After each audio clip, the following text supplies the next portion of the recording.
All right, hello. This is week 4 of our beginner West Coast Swing series, our 6-week series. I'm Lacey. I have Patrick here. He's helping me out with the demo and with the instruction. If he finds anything that I missed or he has anything extra that he can throw in, he will blurt it out.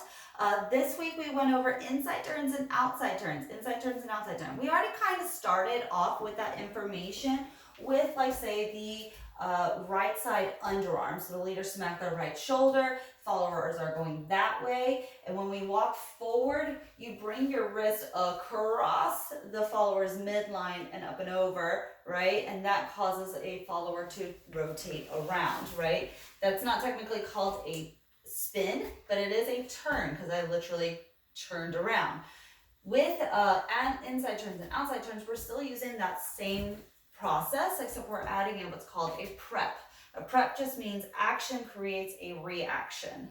Just like with the boing bringing our bodies away from each other is an action to create a reaction of a redirection, yes? So when we talked about our outside turn and inside turn, the easiest way you can identify it, and this is like surface level identification, if the follower's wrist goes outside of their bodies or outside their midline. Obviously, we don't want to have our elbows go past our spine for safety reasons for leaders or followers, but if the follower's hands goes outside their midline or somewhere else here, then we're going to call that an outside turn. If the follower's wrist goes past their midline here, we're going to call that an inside turn. And it can vary whenever you're doing other hands, right? And even in cross, it starts to get a little funky, but that's okay. For the simplicity of these lessons, we're just going to call these outside and these insides, right?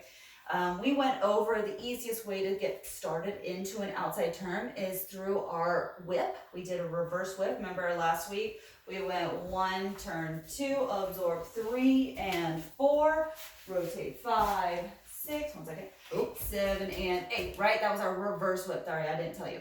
And then we added an outside turn, which is just keeping that arm lifted. 1, 2, 3, and so right here, you notice that Patrick's hand is still lifted. We'll try it from this side so you can see it. So we went 1, 2, absorb. See how his hand still is up? It's around the follower's eyeball height, right? Around the eyeball height of the follow. If you have a shorter follow, guess what happens? Your hand goes a tiny bit lower. If you have a taller follow, the hand goes slightly up, right? Just around the eyeball height. And as you rotate, your shoulder is locked and loaded, so it's not floppy or anything. It's nice and steady so that whenever you start to rotate your body into an outside turn, the hand follows through, right?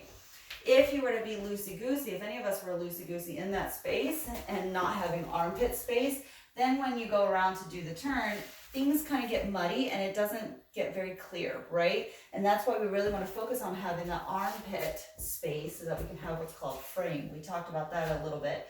So once you get to your 3 and redirect 4, 4, 5, 6, notice how he's not pushing. It's all very stable, but it's not an aggressive, active energy output. All I'm doing is following the momentum of my body.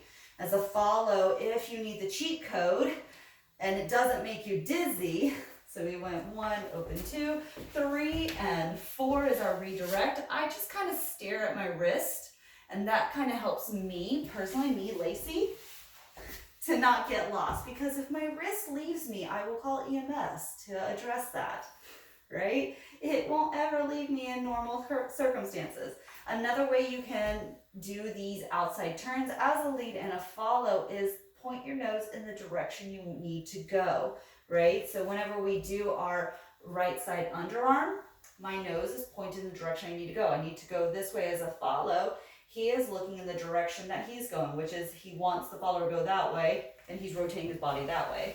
Now, me as a follow, I know the hand's going up. The momentum is telling me to go this way, so I'm going to bring my nose this way. He is going that way, so he's going to bring his nose over that shoulder. If that was confusing, no stress.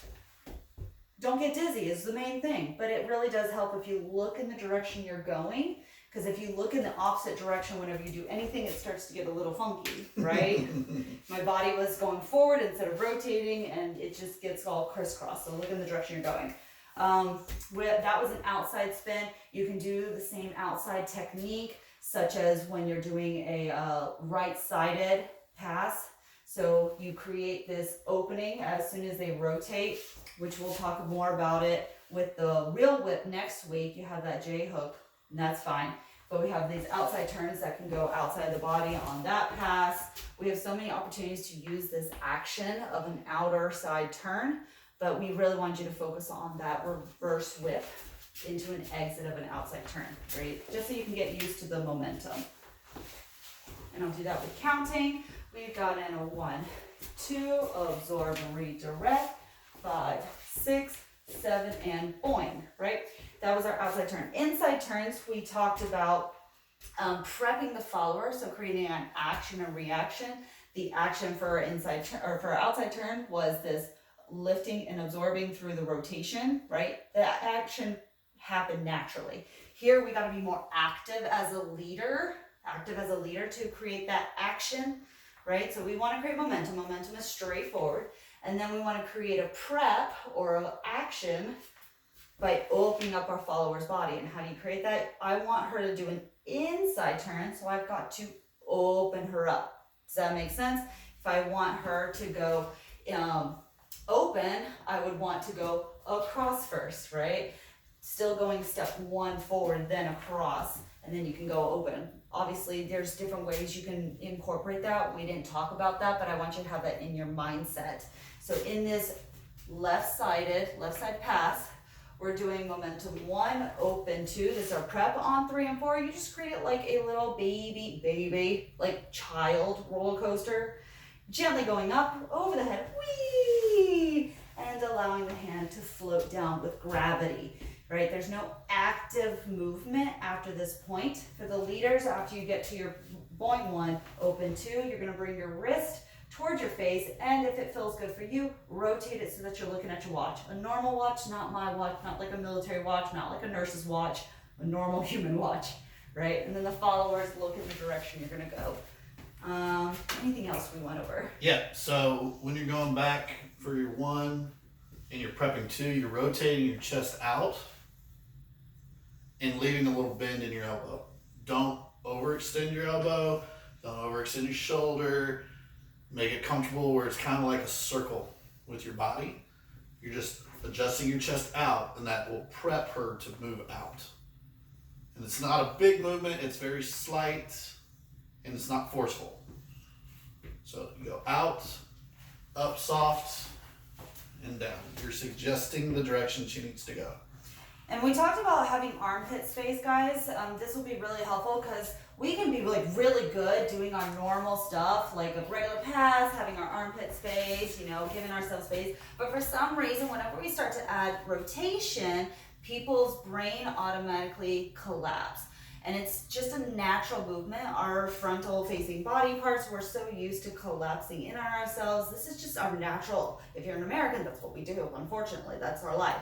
So you have to be proactive in your mind, be proactive in your body to keep that nice open space. So that even in this prep, I still have some armpit space.